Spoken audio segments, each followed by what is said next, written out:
ఇంతకుముందు గవర్నమెంట్ లో ఉన్నదానికన్నా చాలా డెవలప్మెంట్ చేసి లైక్ అటు ప్రకారంగా ఐటీ తీసుకున్నా సరే, లేకపోతే రోడ్ డెవలప్మెంట్ అయినా సరే, లేకపోతే టెక్నాలజీ ప్రకారంగా సరే, ఏదైనా సరే లైక్ 100% కి నాకు తెలిసినంత వరకు అయితే ఒక 90% అన్న చేసినారు. ఇంతకు ముందు మా మమ్మీ డాడీని ఎవరన్నా అడిగితే లైక్ ఇంతకు ముందు ఏ రాజకీయం బాగుండే మమ్మీ అని చెప్పి ఎట్లనంటే సీనియర్ ఎన్టీఆర్ఏ లైక్ అందరికి ఒక తెలివి అనేది తీసుకొచ్చిండు, లైక్ రాజకీయం అంటే ఏందని చెప్పేసి చెప్పిండు, లైక్ అట్లా అని చెప్పేసి మా అమ్మ నాన్న ఉండే. కానీ ఎప్పుడైతే కేసీఆర్ వచ్చిండో సీనియర్ ఎన్టీఆర్ కన్నా బాగా చేసిండు అని ఒక ముద్ర పడిపోయింది.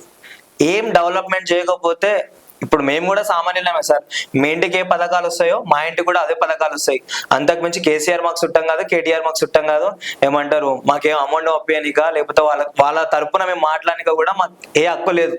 అంటే వాళ్ళ సైడ్ నుంచి ఏమైనా టికెట్ కానీ ఏమైనా పొజిషన్ కానీ ఇస్తా అంటే ఎక్కువ సార్లు మాట్లాడతారు కదా, అట్లా ఏమైనా వచ్చినాయి ఆఫర్లు అక్కడ సైడ్ నుంచి ప్రతిసారి అట్లా మాట్లాడుతుంటే అని అట్లయితే జనాలకు కూడా చెప్పాలి కదా నువ్వు. అట్లయితే ఇంత ఆ పార్టీకి కేసీఆర్ పిలిస్తే ఓవా? ఎవరు పిలిచినా పోను సార్ నేను.